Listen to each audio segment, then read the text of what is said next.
All right, so we're on. So my name's Jeff. Good to meet you. So do you want to know why I'm doing this? Sure. So I go to a church nearby, and I'm trying to set a good example for other church people that we can have civil conversations about religion wherever. Okay. So the question I give everyone is, what do you think happens after we die, if anything? Okay. And whatever you believe or doubt about that, how did you get there? So that's the more interesting part. It's like asking about your journey, thus far, Okay. kind of thing. So I'm not religious. I don't believe anything happens after you die. And I was raised in a cult. And they believed that there wasn't a heaven or a hell. And that if you did specific things, then you would be raised back up, resurrected in your own body.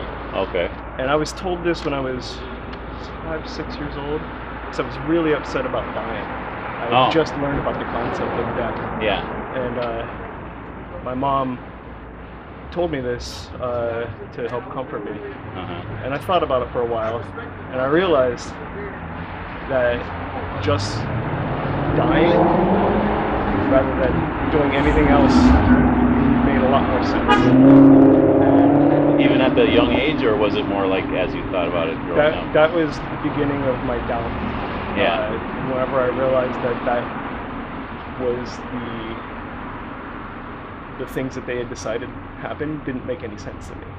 That I'd seen dead animals and I'd seen dead people. Yeah. I had not seen any of them come back to life. Yeah. And I had heard, because I'd always been very curious. I'd heard about other people's beliefs in various afterlives.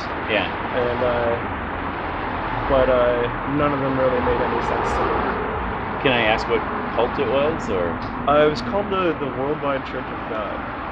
Okay. And I've heard of that. I have a friend that was in that. It doesn't really exist anymore, except for some small splintery groups. I think it dissolved in the 90s. It was a big association. There was one in Chicago, probably. I believe. I imagine so. Yeah, they were a big group that was funding a lot of money towards the hierarchy so they could get personal jets and stuff. So oh wow. They're not very good people. So they probably got exposed, just with the internet, just like they can't operate under the radar anymore, kind of thing, So in the 90s, as far as I remember, they went through a huge change. The leadership became Christians. I don't really know what I brand. remember that, yeah. So that's what my friend was saying, was that it was like a cult that was trying to go back towards Orthodox Christianity, right? Yeah, some sort of Christianity. I don't really know if it was Orthodox. Well, I mean, when I say Orthodox, I mean like traditional or, like mainstream. Yeah, sort of. Yeah.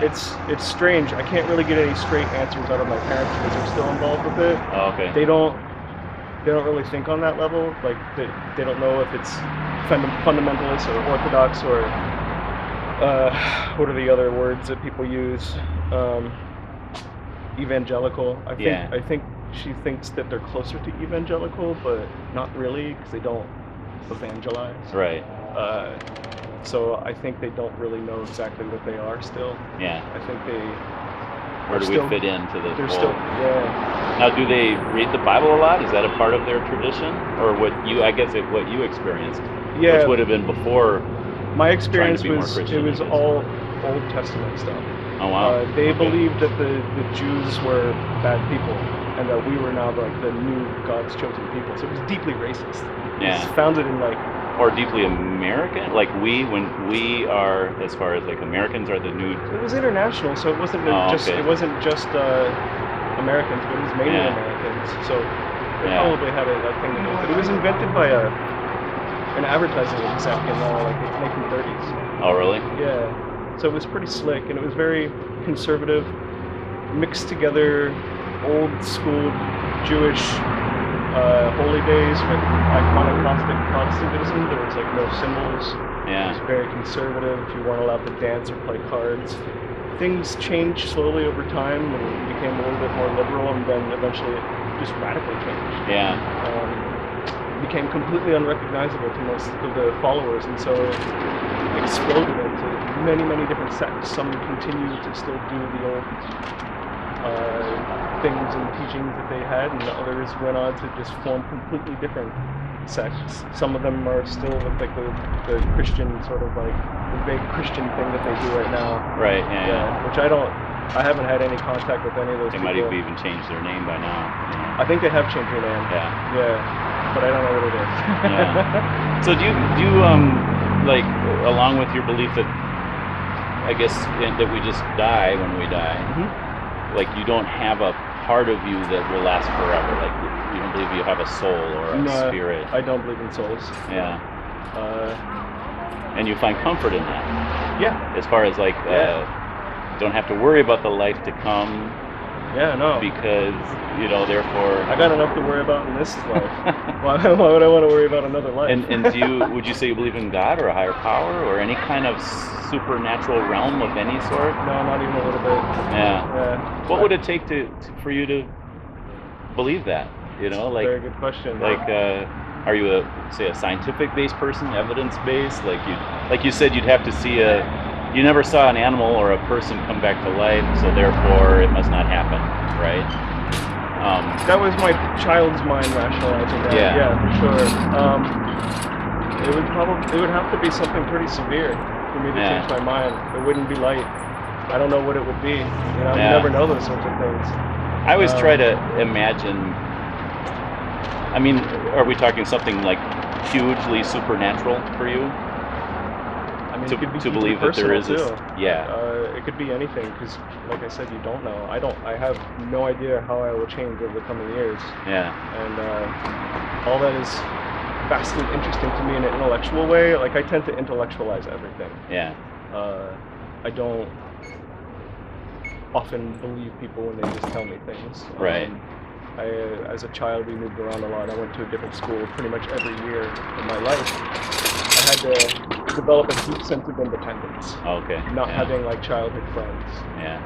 Being in a weirdly abusive cult. Were they moving because of the cult or because of your dad's job or something? No. So my mom divorced my biological father when I was like 4. Oh, okay. And she started that cult with my grandma when I was like 4 or 5 years old. Oh, I see. So she was really poor. She didn't have a job, or she had to work. We were in and out of welfare. She would work at McDonald's, various fast food places. She had 2 kids. Our biological father was just not in the picture. He was mentally ill. And we just split after a couple of days and we never saw him again. And eventually the moving kind of died down when she remarried when I was like in my 20s. There was still about 3 more moves to go after that. And it was like... Yeah, that's a lot. Yeah. And I'm guessing if she was not well off, the attraction of this cult was prosperity. I think it was community. Oh, okay. I don't think it was prosperity. Because usually we had to give money to it. Yeah. Even if we were so poor, they still demanded we give money. Well, usually the reason they get you to give money is so you can get more money back somehow. Like there's like this promise of... It wasn't a prosperity cult. It wasn't that way. Like my aunt is involved with like my family tends to go in and out of different religions. Like I have a really, really enormous family. And I think most of them are Protestants, but the ones that are not Protestants, they tend to skip around. And they get involved in different cults. Prosperity cults, mega churches. It's deeply disturbing to me. But they seem so much time and energy. As long as they're not like giving them like release to their house, I'm okay with it. You know, it's like I don't know, they've got a lot of interesting and widely varying. I'm sure you have some interesting conversations at family reunions or whatever, family gatherings. It's kind of got to a point where like nobody really talks about it. Oh, okay. It's like, because there's... It is what it is. Yeah, because there's... it's such a huge family that they steer away from politics and they steer away from religious topics. Okay. It's actually pretty cordial. It's nice. I'm actually finding it easier to talk about religion these days than politics. I imagine so. And people are very open to talking like this on the street, and it's just been really eye-opening. I guess I always assumed, I'll be offending people if I bring up the topic of religion. Yeah. But people are very open. You know? I think if you had found me about a decade ago, I would have been a lot more of an asshole. Oh, okay. Yeah. I was a bit more antagonistic. I had a lot more Like bitter towards that. I had to resolve my feelings as far as that whole situation is concerned. And, feelings of abuse and abandonment, and so I had a lot of like really intense, heavy thoughts about it, which I've mostly resolved. I let it kind of like wash off my back now a little bit. And it's not just, I mean, it doesn't sound like it's just that cult's fault. I mean, it's the father that left and things like that, family. Yeah, there's a lot of elements that were involved that I had to like kind of parse and take care of individually. Yeah. And take care of my own mental health and realize that some things they can't be resolved, and that's okay. Yeah. You know, you just have to accept that things are or were the way they were, and kind of move forward on your own terms. Yeah. If you can. Learn from it. The thing about, you know, like what evidence would it take? I'd encourage you to, and you seem like an open-minded person, so I believe in God, you know, like, and I feel like I've experienced God in deeply personal ways, like you were saying, not wildly supernatural ways necessarily. Small miracles that if I ever told anyone, or when I do tell people, it's like, that's not a miracle, that's just a coincidence, you know. Sure. But when you experience it yourself, it's hard to deny, you know. But if I was to carry out the idea that everybody in the world would need some sort of a supernatural revelation from God, a personal one that like they personally experience, as opposed to like the ones in the Bible, we're just taking the word of hopefully trustworthy people who fear God, you know, that they did experience, for example, this guy walking on the water, or the resurrection, you know, or different things like that. And historically, like it's been passed through history. So we have to trust, as far as those miracles are concerned, we have to trust that they happened, as a Christian anyway, by the word of, I believe, trustworthy people. You know, people who, like the disciples of Jesus, were willing to give their life up not for a lie, you know. Like if they knew Jesus was not the Son of God, and yet they were willing to give up their lives for him anyway, like he wasn't who he said he was, I would find that hard to believe, you know. I find that people will do a lot of things based on their beliefs. Yeah. It doesn't really matter what they're dying for, as long as they believe it, they'll die for it. Yeah. And if they have a charismatic enough leader, they'll die for that person. Yeah. So I don't really think that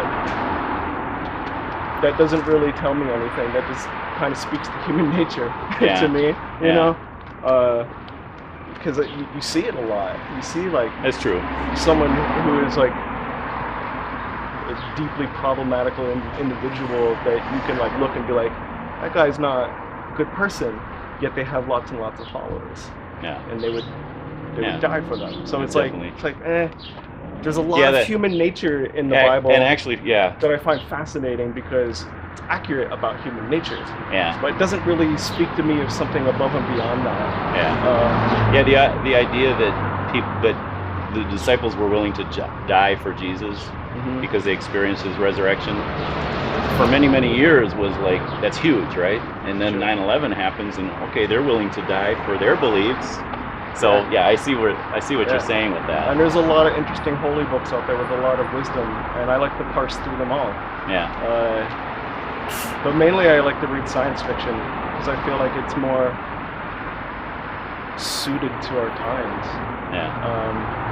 And I don't really see it as, most people wouldn't see it as like a holy book, but there is a lot of wisdom in all these other books that aren't considered holy books.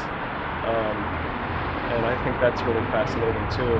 There's a lot of great writers out there that are inspired by who knows what, society, God, or whatever you might call it. And I really find the way people channel their thoughts about the world and human nature be utterly fascinating.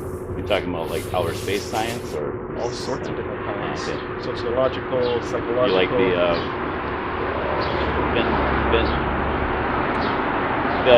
the comic book series, the movies, like Marvel comics. Oh, You know, that sort that's of not thing? really my thing. Oh, okay. I read more complex stuff, I guess I would say. Yeah. Okay. Things like Gene Wolfe, who's recently deceased. He's from Illinois. Oh, okay. Very interesting author. More Ursula K. Le Guin. I have no idea. Actually Check her out. I'm actually a She's- high school history teacher, Oh, cool. so I love historical novels. Why? Because Right on. I'm learning about history at the same time I'm hearing a good story. Okay. You know? Yeah, So- Ursula is more sociological science fiction. Okay. So she takes like what is kind of going on in our society and distills it into these interesting moral and ethical lessons. that Yeah. are couched in science fiction tropes. Yeah. And her stuff is like, from the 50s, 60s, 70s. She was continuing writing until her death in the 2000s. So Yeah. she's got a huge breadth of interesting work to Cool. parse through if you're ever interested in that. And it's really simple and easy to read. I'm trying to learn to be a better reader. Same. I've been Always. listening to a lot of audiobooks lately. Yeah, I do that too. Audiobooks are always, especially the good narrator. You have to have a good narrator. Yeah. For, I just like to get something else done while I'm. exactly. Yeah, Hearing I'm a good always doing story. something. I'm always Yeah. doing something, and I always need to. I always want to read too. So Yeah. it's like audiobooks hit that sweet spot.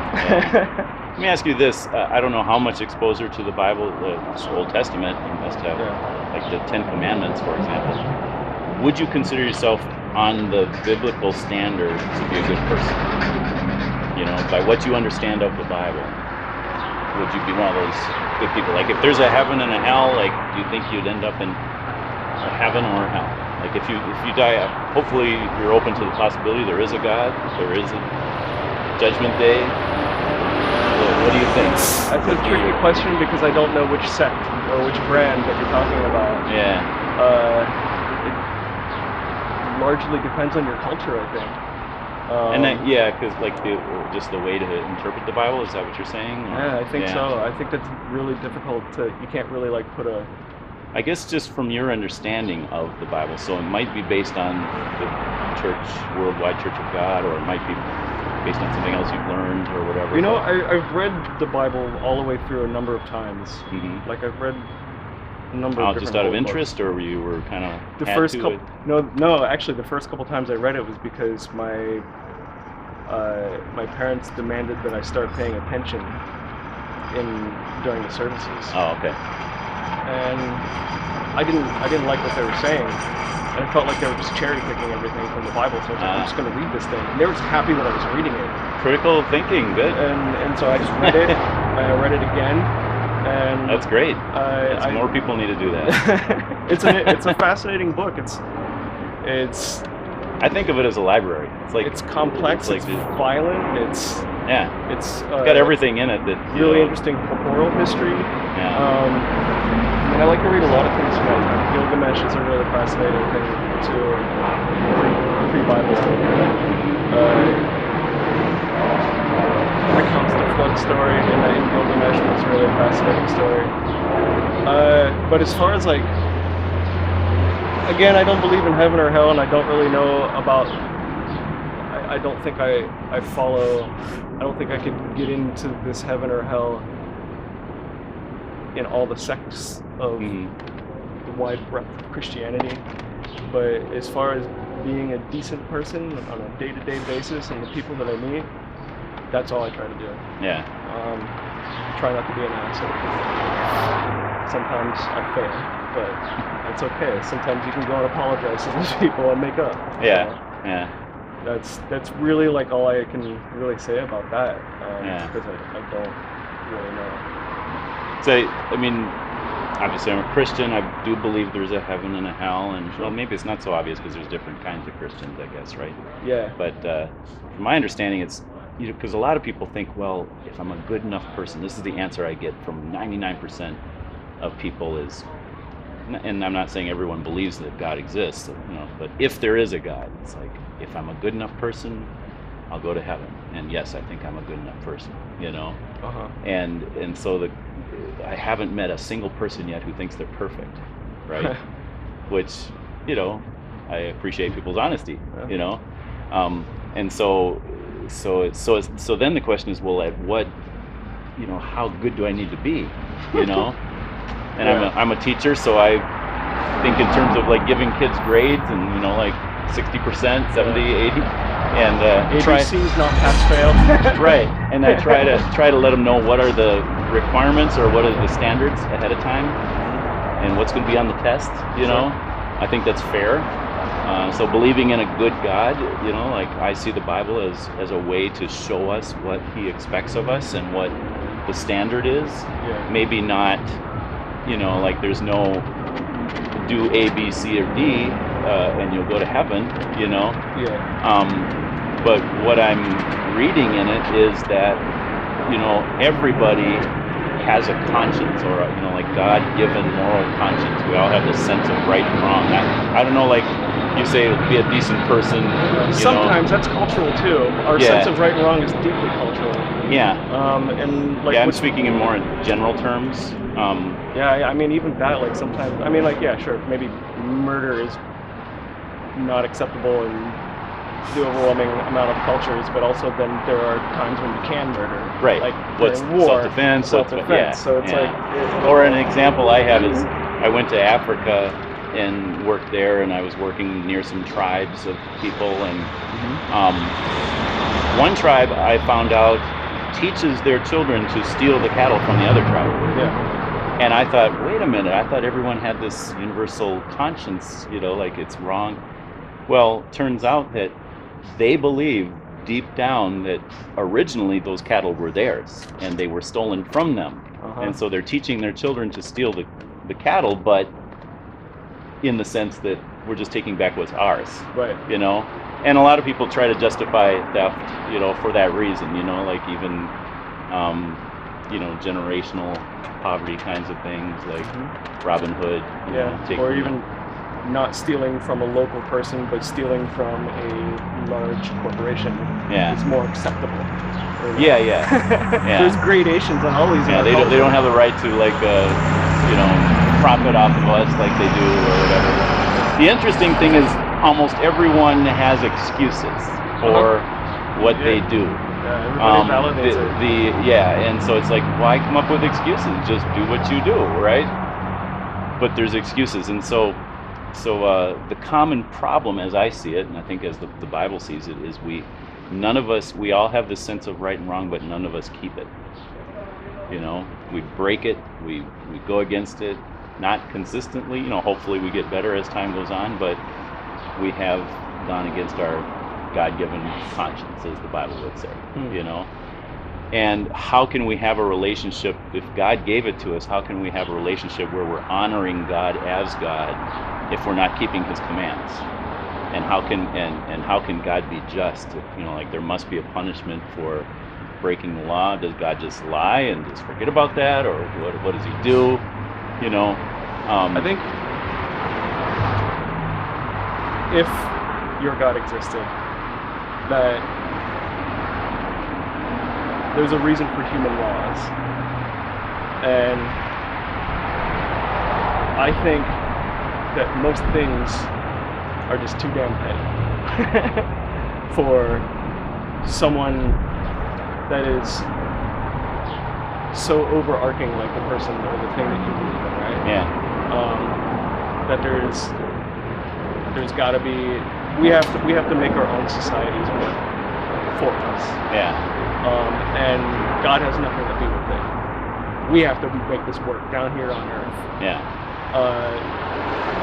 Because I feel like that then starts like these sort of like chain of effects, the consequences that, like, if you just believe that somebody else that is invisible, that never really has any contact with you, will punish all the bad people. The bad people are just going to continue to be bad people. So we need our laws.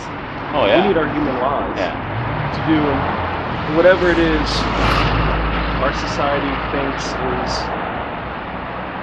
that we need rules about. Yeah. Because all those laws and rules are all also deeply embedded in our cultures. Yeah. And in our societies. The idea of justice, like, so a lot of people think God's ultimate attribute is his love, right? He's just loving to everybody. Well, no, because then how can he be just? You know, like, how can you love people if they need to be punished, right? So maybe his ultimate attribute is goodness, which involves both love and justice and all sorts of other things. But the thing about justice is, on this earth, I do believe we have restorative justice, as far as, like, people need to be punished in order to become a better person, you know? And the Bible talks about, like, what father would not discipline his children. Yeah, it's really easy to, like, overdo that, I think, because while they were beating us, they were telling us that they loved us. Yeah. You know? There's a thing that abusers do sometimes where, like, they tell you exactly the reason why they're going to beat you, why you have offended them, and then they beat you. Yeah. And it's like,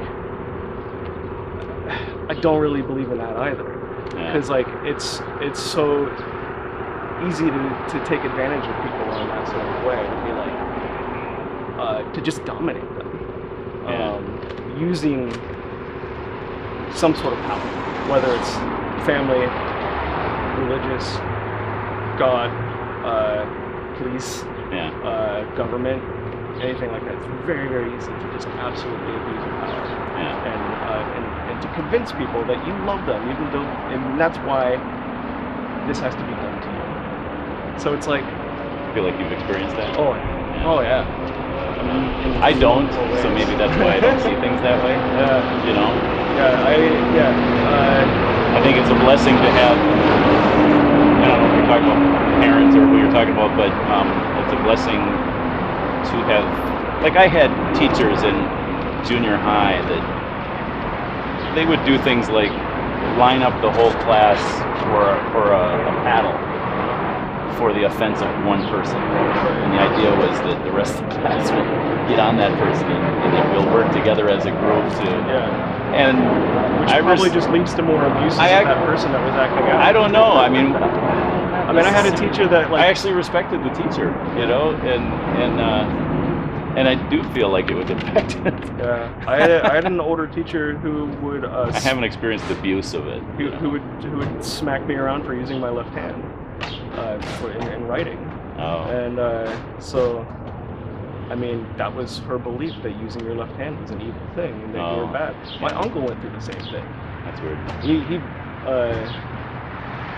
He no longer uses his left hand. I, however, was a deeply independent, anti-authoritarian as a third grader, and wouldn't stand up to that. I didn't allow that to continue to happen. So it's like, do you think there's ever a? I'm sorry. No, go ahead. Do you think there's ever so, like, when you look at Christianity and churches and people, and they're called sheep, you know, and the pastor's called a shepherd or a pastor, you know. Very loaded term. Do you feel do you feel like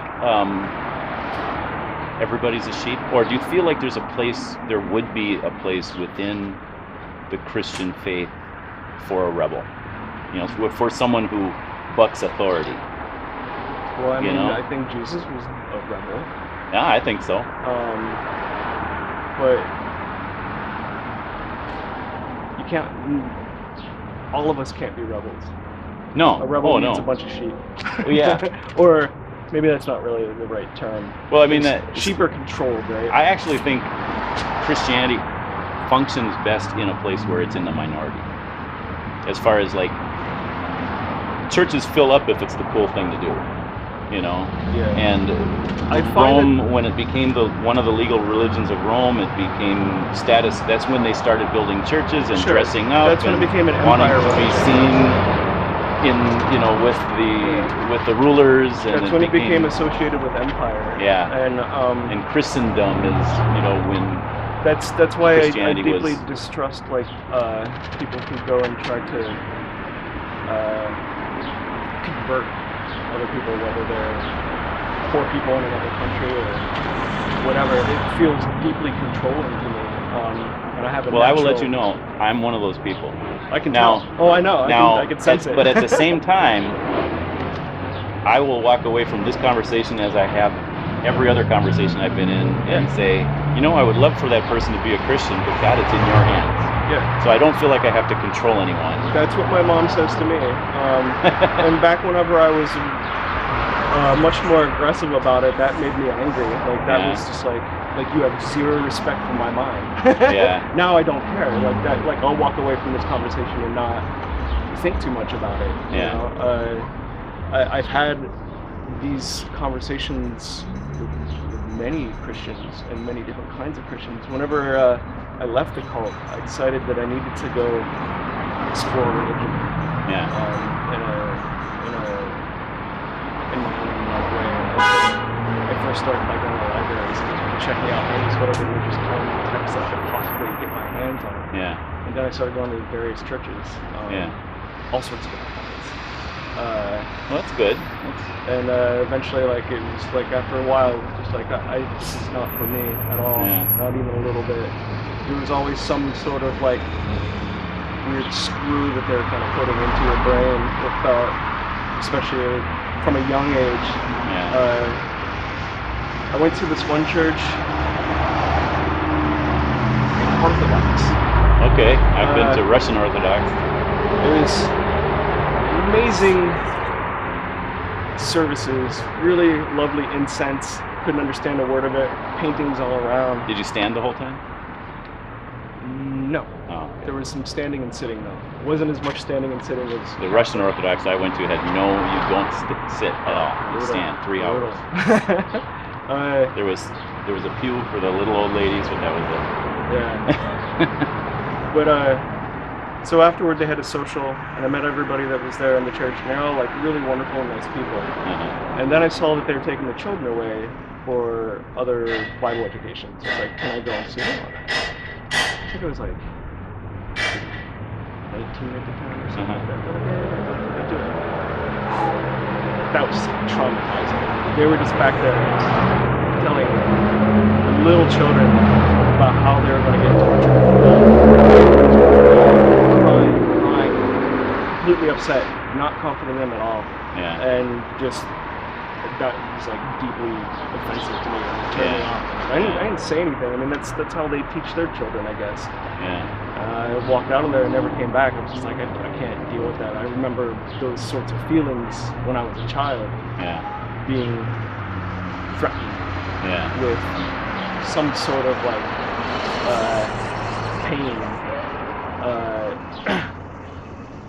and not really understanding what was going on. Yeah.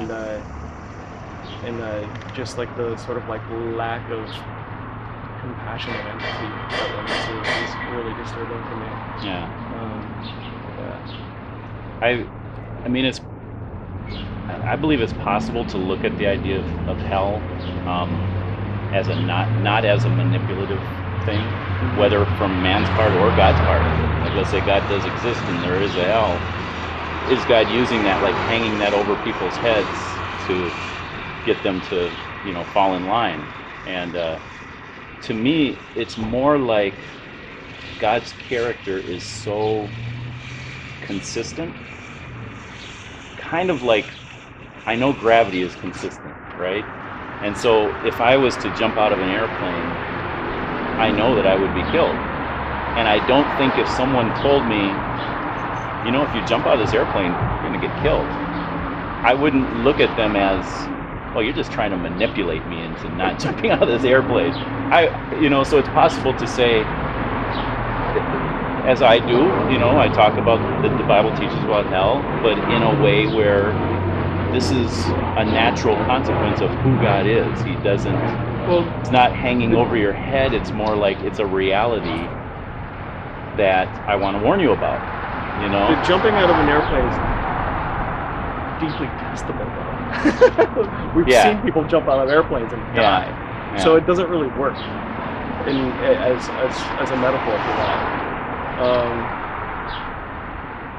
And I understand what you're talking about. You're talking about faith.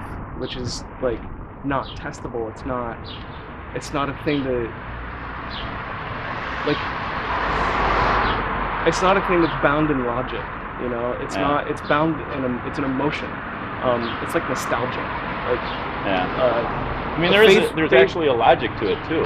Faith and nostalgia to me are like these emotions that I don't really necessarily feel. I can see both of them and see people enjoying feeling these emotions, and I think to myself, oh, I must be missing out on like an emotion that the overwhelming majority of humans feel and engage in. Spirituality, faith, and nostalgia. They're like interlinked to me in my brain. And I think that because they are locked up in like an emotion, like they're keys to a thing that kind of goes on in your brain. They're not really, they don't really seem to be contingent upon facts.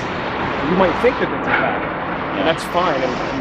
But to me, and to somebody else who is not of that faith or that spiritual thing, it's like people who feel nostalgic for very specific things sometimes. That I'm just like, why? That was bad. That was obviously terrible. Well, usually nostalgia has something to do with like your childhood or growing up or something in the past that you experienced. For me, I'll just say this. So I'm a Christian, right? I would say that I really believe I'm a Christian partly because I am a rebel, and so it's taken. Like when I first became a Christian, Aren't Christians the main religion in this country? It's like a pretty big religion. It's not being a rebel to be the exact same thing as everybody else. I grew up. I mean, it's a cool thing to say, but it's not really factual. Well, you're not being oppressed. Maybe, yeah. I mean, I was being a rebel to go the Christian route rather than. But that's a really easy route in America. That's a really easy route. I wasn't a Christian. I was not raised Christian. That's a hard route. That's a deeply difficult route. When your parents like have to remove you from public school because they're having an Easter party because they think Easter is evil, because Christmas is evil, and then your teachers yell at your mom in front of you. It's like, I guess maybe to be outspoken, because I'm from Minnesota. You don't talk about religion. Sure. You know, it's not part There's of your. There's a politeness there. It's not part of your daily life. It's Minnesota nice. You don't talk about. You know, I don't know if you're familiar with Minnesota, but I am.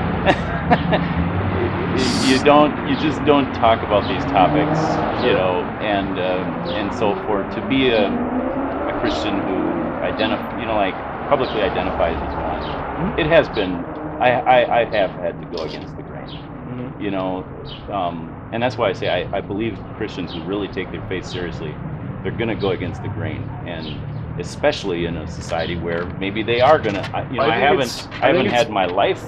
Well, I actually have had my life on the line because of it, but I think it's deeply important for Christians to go against the grain, but especially in their own religion, because that shit needs a lot of reform.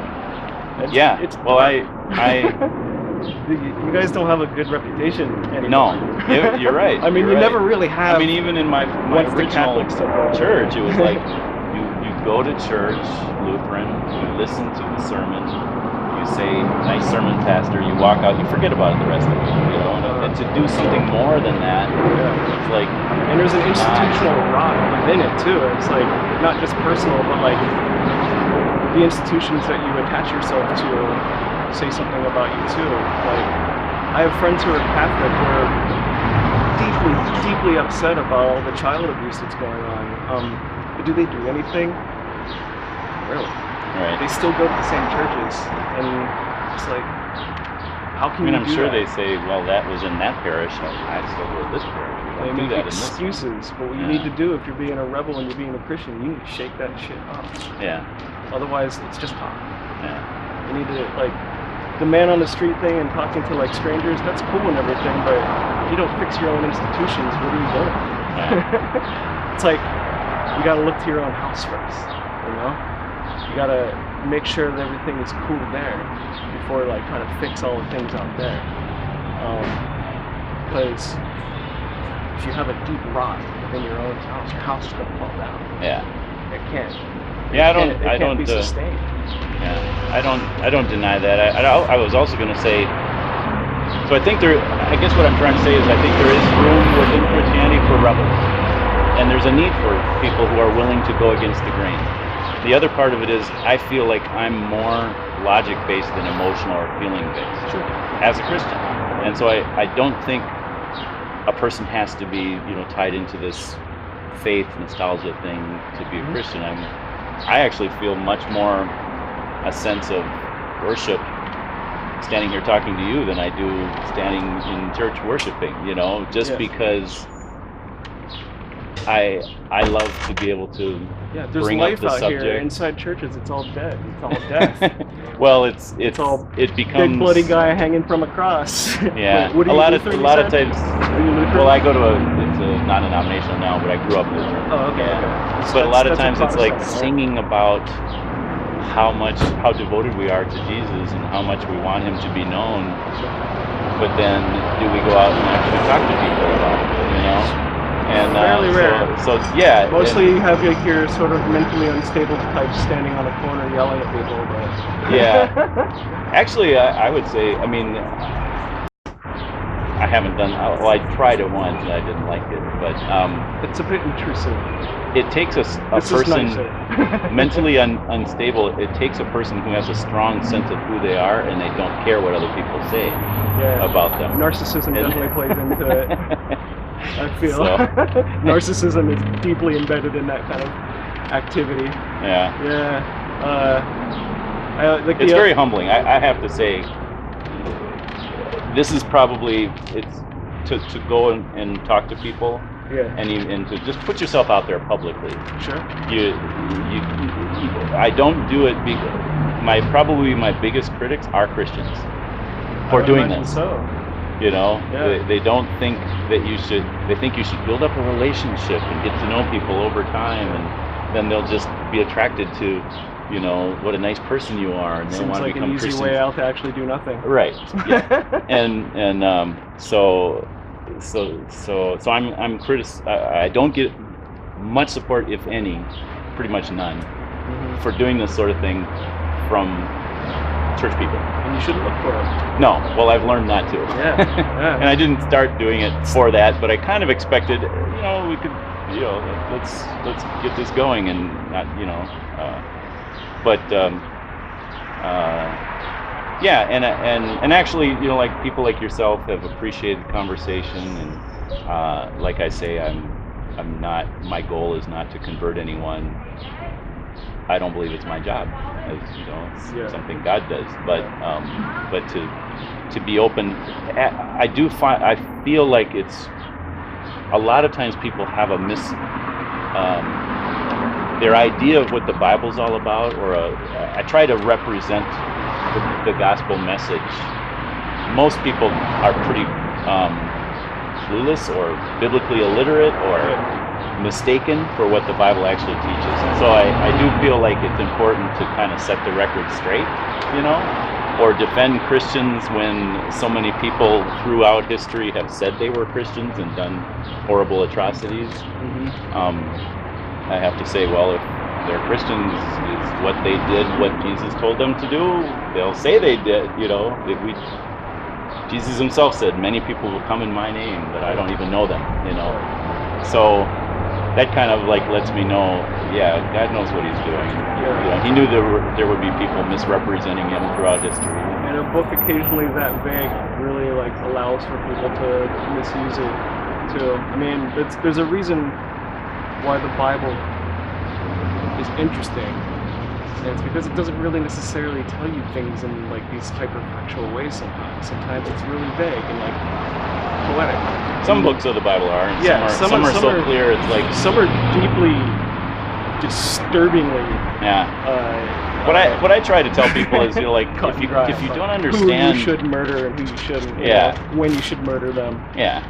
Don't touch women when they're on their periods. If you're an ancient Israelite, you can follow these rules too. But not too many people are anymore. No. But they still use those. I know. Will still use that stuff to be against gay people. And that's why I try to set the record straight. Like, okay, this verse, this book, is this written to you, or was this written to the children of Israel and in the wilderness? And you know, trying to. Why are you wearing mixed materials if you're against?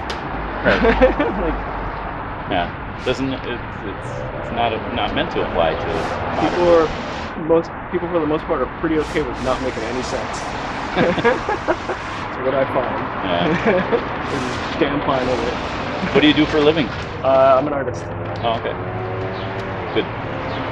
Have you just moved to Bridgeport? Like you're finding like it's a... Oh no, I've been here for about 12, 13 years. Oh, okay. Yeah, I moved here from Ohio. It's really becoming quite the art community.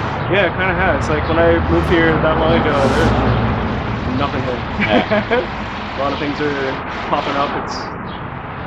Hopefully it goes in the right direction instead of the Wicker Park direction. With the rent prices going way up? They've definitely increased since I... Oh yeah. Well, my wife's an art teacher, my son's an art teacher. Oh, cool. So I have some artists in my family. Right on. That's cool. And I'm social studies. Right on. You teaching in school around here? Or? Back of the Arts. Okay. Yeah. Cool. Like a alternative high school, so. Oh, nice. Got some different sorts of kids, different problems. A lot of backgrounds. Yeah. Cool. Yeah. Sounds... A lot of drama. So. Like school usually is. Yeah. So very good nice talking to you. I'll give you here's the card that has my your bits YouTube. On it. Okay. That's my church and right there. Okay. Cool. It'll take me a few days to get this up there, but thank you. So would love to know what you think of it. Because I usually try to relate something, like allow something in the conversation to inspire me to write something and relate it to something in the Bible. Okay. So just within the time frame of the average attention span of someone on the internet. The average YouTube watcher. Right. Not very long. So I have to be careful about how I. So I usually just try to stick to one main point and really limit it. All right. Cool. Yeah. All right. Nice to meet you. God bless. If I can say that. Take care. Absolutely. All right. Thank you.